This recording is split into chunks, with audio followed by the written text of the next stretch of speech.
Buenas noches y bienvenidos a Las Cosas Como Son. El día de hoy ha tenido lugar una sesión plenaria del Congreso de la República, así como reuniones de varias comisiones, entre ellas la Subcomisión de Acusaciones Constitucionales, que aprobó la denuncia constitucional presentada contra la vicepresidenta de la República y ministra, señora Dina Boluarte. Tenemos declaraciones del presidente de la República. Porque mi carretera está en pésimas condiciones.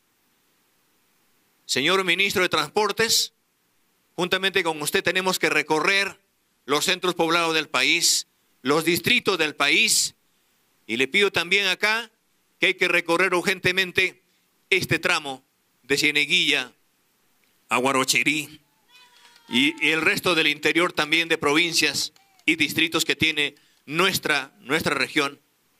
De igual manera, creemos importante decirles de que nuestros niños y los jóvenes no pueden estar pernoctando y estudiando en la intemperie.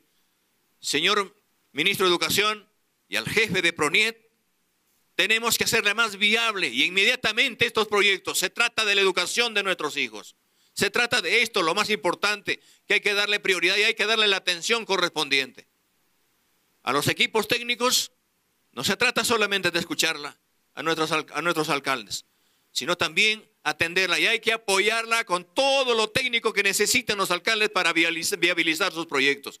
Y tengan las puertas abiertas para que nuestros alcaldes liguen y se prioricen estos proyectos.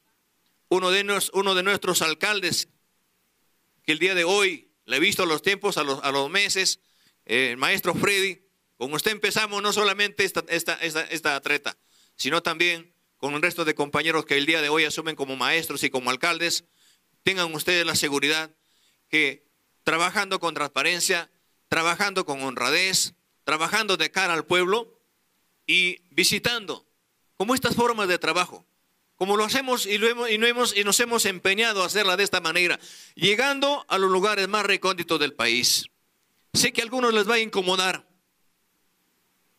pero a nosotros nos ha hecho este encargo este país para atender directamente a los pueblos. Y si hay que volver a estos pueblos lejanos por ser emergentes, la tenemos que hacer para atenderlas con proyectos viables y concretos. ¿Y qué más? Decirles desde acá, desde Guarochirí, desde Yauyos, que hemos encontrado en nuestro recorrido compañeros, hermanos bastante preocupados, y eso han ratificado en su mayoría todos los alcaldes, desde acá de esta mesa, y ustedes lo han ratificado. Hay que impulsar inmediatamente, y le corresponde al gobierno y al Estado peruano, como le hemos dicho en esta última cumbre que hemos tenido en los Estados Unidos, es prioridad en el Perú atender a la agricultura, al agro nacional, y por eso inyectarle el presupuesto que corresponde, con fertilizantes, con abonos, con semillas, con asesoramiento técnico a nuestros agricultores.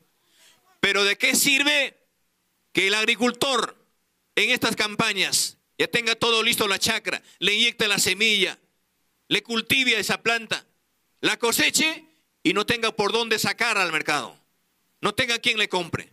Y por eso tenemos que hacer el máximo de los esfuerzos para que nuestros hermanos agricultores tengan no solamente que llevar este abono, este fertilizante a la chacra, sino que tenga garantizada a dónde la va a llevar y cómo va a suceder.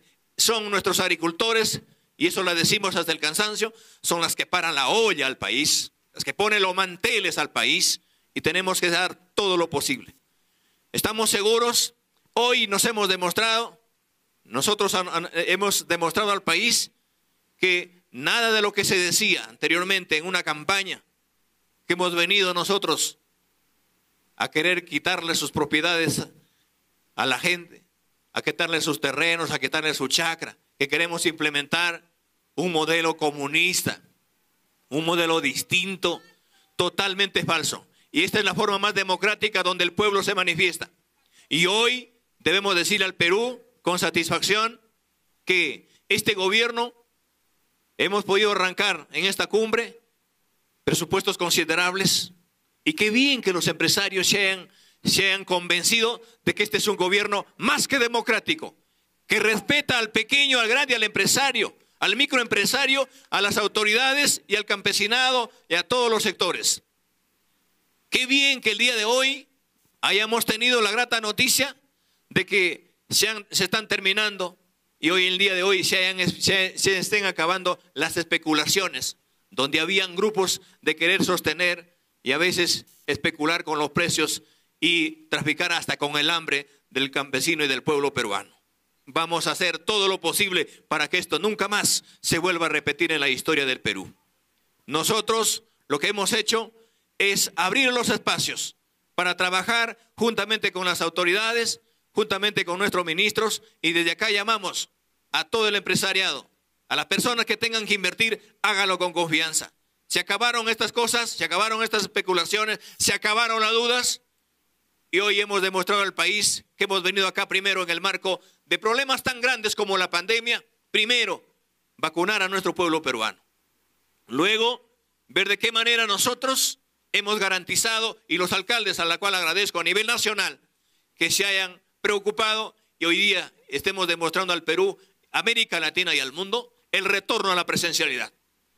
Es precaria la infraestructura, es precario su currículo también nacional, y de acá llamo a los maestros, que estoy convencido para que trabajemos juntos por el Perú, y voy a hacer una convocatoria, y hago una convocatoria abierta al magisterio, y que vamos a fijar una fecha para reunirnos en Lima con los maestros, porque tenemos que poner al frente al país, más allá de las reivindicaciones, pero estamos seguros que la vamos a hacer, porque hace falta ordenarnos. Bueno, hemos escuchado algunos minutos de la intervención que viene sosteniendo el presidente Pedro Castillo en el así llamado Consejo de Ministros Descentralizado, que en esta oportunidad está teniendo lugar en la provincia limeña de Yauyos. Pedro Castillo se ha referido a los precios, diciendo que están acabando las especulaciones. Aparentemente cree que el alza se debe a especulación que ha tenido lugar en nuestro país. Él ha hablado sobre la democracia y dice haber establecido en la reciente cumbre de las Américas de Estados Unidos que el gobierno actual, el suyo, es más que democrático. No sabemos lo que eso quiere decir, y aparentemente el argumento para creer eso es que realiza reuniones como aquella en la que habla, desconociendo que lo que se le pide es dar entrevistas a la prensa libre y contestar a las preguntas de diversa orientación que se le puedan hacer sin haber pactado previamente antes los términos de una entrevista. El presidente habló también sobre la corrupción y reiteró su lucha supuesta contra ella, lo que sería mucho más creíble si su abogado no hubiese interpuesto un recurso para que la investigación fiscal que se quiere hacer de él no tenga lugar. En fin, daremos cuenta del desarrollo de este, repito, así llamado Consejo de Ministros Descentralizado en Yauyos más adelante. Por lo pronto vamos a presentar a nuestro invitado, que es el abogado constitucionalista Alberto Otárola, que viene en su calidad de defensor de la vicepresidenta Dina Boluarte. Señor Otárola, buenas noches, bienvenido buenas noches, Fernando. a las gracias. cosas como son. Muchas ¿Cómo gracias. son las cosas con la señora Boluarte? ¿Qué es lo que ha hecho ella? ¿Por qué es que ha actuado de esa manera? Repito, como presidenta del Club Departamental de Apurímac, ¿se dio cuenta o no de que estaba incurriendo en un acto que podía acarrearle los problemas que sabemos, puesto que hoy ha sido admitida a trámite en la subcomisión de comisiones constitucionales una denuncia hecha contra ella por incompatibilidad de funciones en tanto que ministra? Fíjese, en primer lugar creo, Fernando, que es importante el contexto. Con el acuerdo de hoy día de ampliar la legislatura ordinaria hasta el 8 de julio, la película está completa. El punto 4 de la agenda que se ha acordado el día de hoy es aprobación de las acusaciones constitucionales, que no tengo la menor duda, y se intenta poner, digamos, en agenda la de la señora Boluarte y también probablemente la del señor presidente de la República, ¿no?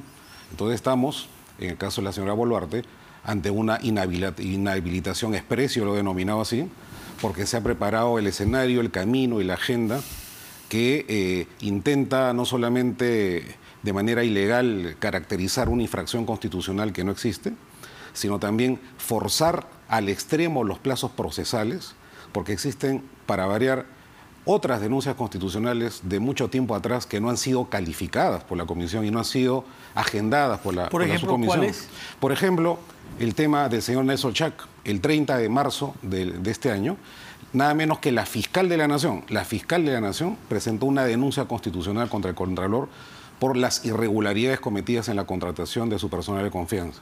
Esa acusación, esa denuncia, no sabemos dónde está. Está durmiendo el sueño de los justos. En esta misma comisión que se ha reunido expresamente el día de hoy con un solo punto de agenda, cual es el declarar procedente, digamos, la acusación constitucional presentada por la señora Norma Yarro. Nos ha dicho lo que están haciendo hasta el momento los detractores de Dina Boluarte y aquellos a los que usted sospecha gravemente de querer inhabilitarla por 10 años como ministra, lo cual implica, como funcionaria pública en general, lo que implica que los supuestos errores que ha cometido como ministra tienen una repercusión sobre su función como vicepresidente. Pero explíqueme lo que ha hecho ella.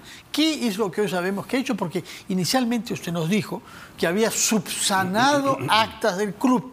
Y citó el ejemplo suyo mismo, que una vez que dejó de ser ministro, unos días después le pidieron que firme actas. Entonces, firmó actas ya no siendo ministro, pero es la costumbre subsanar, ¿no es cierto? Eso es lo que le atribuyó para el mes de julio y agosto. Pero después hemos sabido que ha seguido firmando documentos como presidente de ejercicio el mes de abril, es decir, varios meses después de haber asumido el ministerio. Explíquenos por qué hizo eso, con cuánta conciencia de que estaba entrando a un terreno peligroso. El tema de fondo es determinar si se ha vulnerado o no el artículo 126 de la Constitución, que, ojo, Fernando, solo habla de las prohibiciones de los ministros. Para empezar, el cargo de vicepresidente estaría salvo, ¿no es cierto? No, porque si dicen inhabilitada para la función pública, todo cargo le queda vedado, ¿no? Vamos a ver qué sucede más adelante. ¿Qué cosa fue lo que hizo la señora Boluarte? El 29 de julio del 2021 presentó su pedido de licencias, comunicó la licencia al Club Apurímac, del cual era presidenta, ¿no? Y luego esta licencia, que es unilateral, que no necesita inscribirse en registros públicos, dio inicio a esta investigación. Pero si pide la licencia es que alguien tiene que acordársela. Bueno, es una comunicación. Tanto la renuncia como la licencia para el derecho son actos unilaterales que no necesitan aprobación de nadie. Desde el segundo en que dejas una carta de licencia o renuncia, ya no tienes mandato efectivo respecto a la institución a la que estás perteneciendo. Pero los ministros, por ejemplo, cuando renuncian, tienen que esperar que haya uno nuevo para cesar funciones. De las asociaciones privadas sin fines de lucro, que son distintas de la función pública.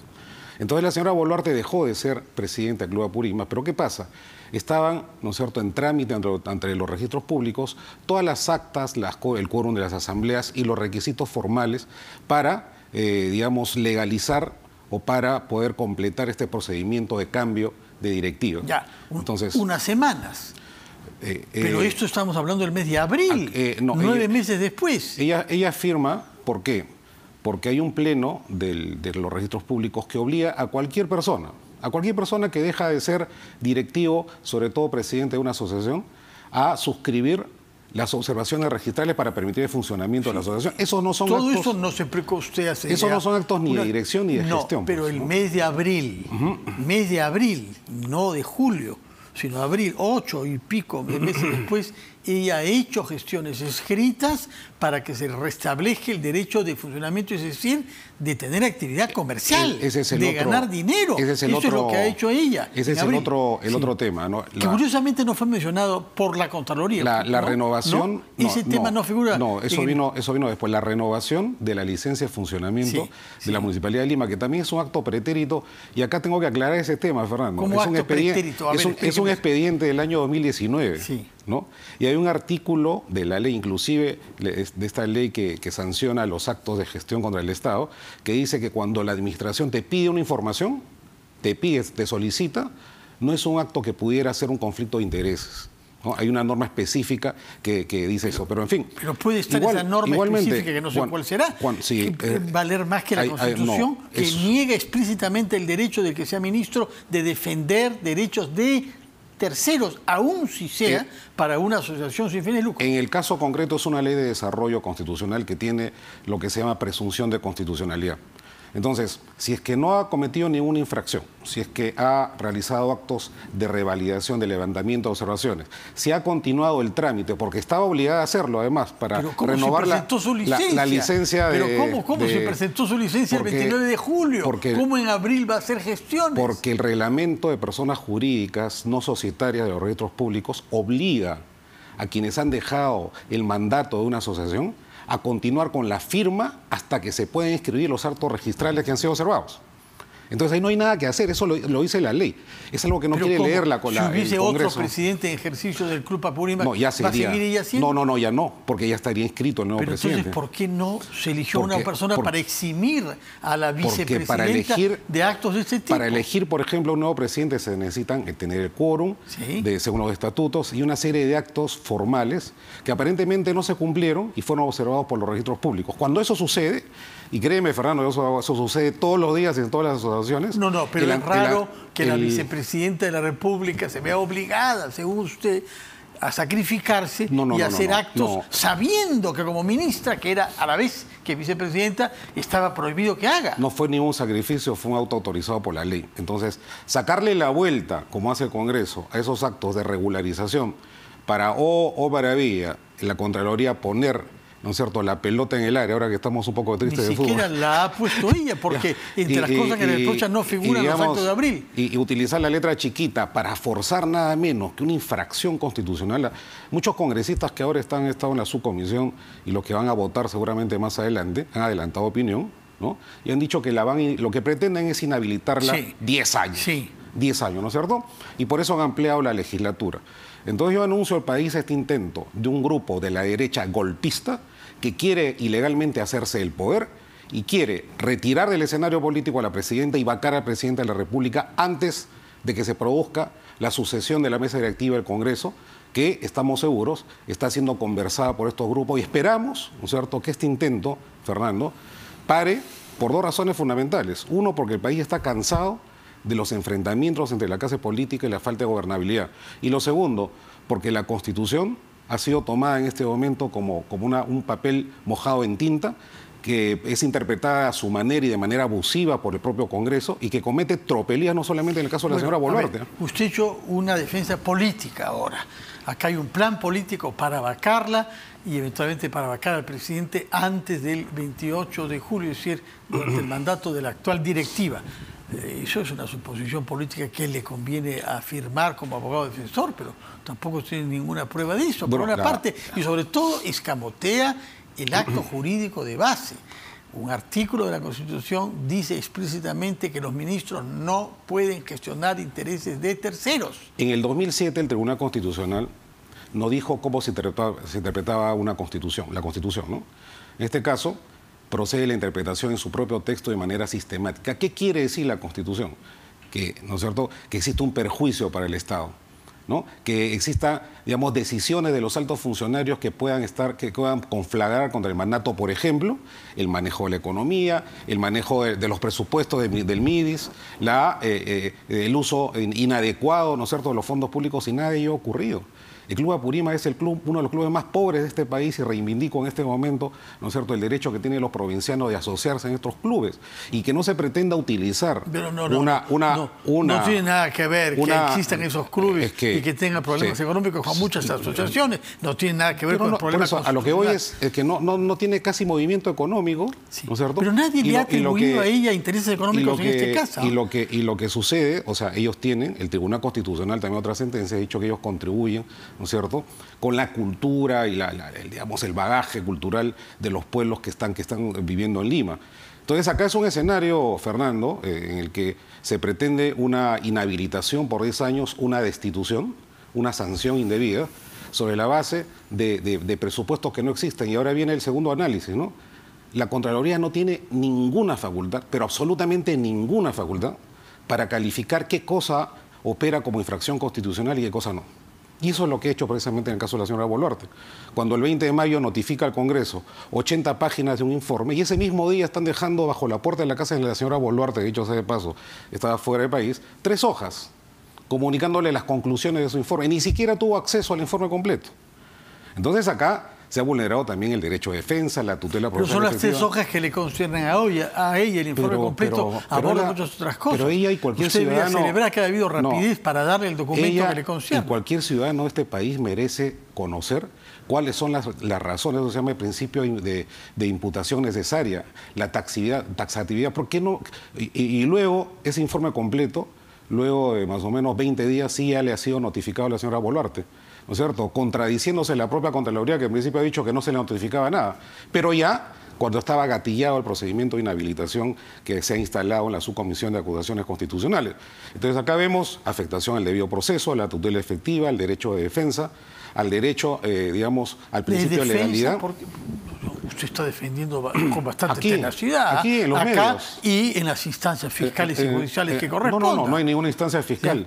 El Congreso, digamos, quizá no sea el estadio correspondiente, pero también tendremos que ir. Espero que la señora Alba permita que vayamos a defender a la vicepresidenta al Congreso, ¿no? Así como está agendando la vacancia presidencial antes del 28 de julio. Pero acá lo que nosotros pedimos es un esfuerzo, porque hay un grupo muy cerrado de congresistas, Fernando, y nos hemos dado cuenta en la votación de hoy día. ¿Cómo ha sido la votación? ¿Cuántos han votado? 9 a favor, 3 en contra y 2 abstenciones. ¿No? Pero entonces no es solamente lo que se llama extrema derecha, ¿no? Sí, básicamente más APP, nos ha extrañado un poco la posición de APP. Pero lo que nosotros pedimos es y además otra cosa. Para completar 9 y que solamente 3 voten contra, significa que hay otros votos. Este procedimiento, Fernando, recién se está iniciando. Lo que decimos los abogados es como el autoadmisorio, porque faltan otras etapas. Sí, o sea, no pero es que ¿da se haya tiempo sancionado para que todo esto quede resuelto antes del 8 de julio, de que es el fin de la legislatura? Si nosotros vemos los antecedentes de la subcomisión, ¿no es cierto? De ninguna manera esto da tiempo para que se vea hasta antes de la finalización de esta legislatura. Pero si es que es así, estaremos observando nuevamente una afectación al debido proceso y una inhabilitación express que es, digamos, recusada por la propia Constitución. Muy bien, tomamos nota de sus argumentos y la interpretación política que hace de lo que sucede. Jurídica y constitucional también, mi querido Fernando. Pero política también, de su patrocinada Dina Boluarte, quien podría ser inhabilitada hasta por 10 años si el procedimiento que se ha iniciado hoy con la declaratoria de procedencia de la denuncia constitucional llega hasta su término, sobre todo antes del 8 de julio, que se ha adoptado hoy como nueva fecha para terminar la actual legislatura. Vamos a hacer una pausa, agradecemos la presencia acá del doctor Alberto Otárola, después de la cual conversaremos con otro abogado, esta vez un abogado del Jurado Nacional de Elecciones.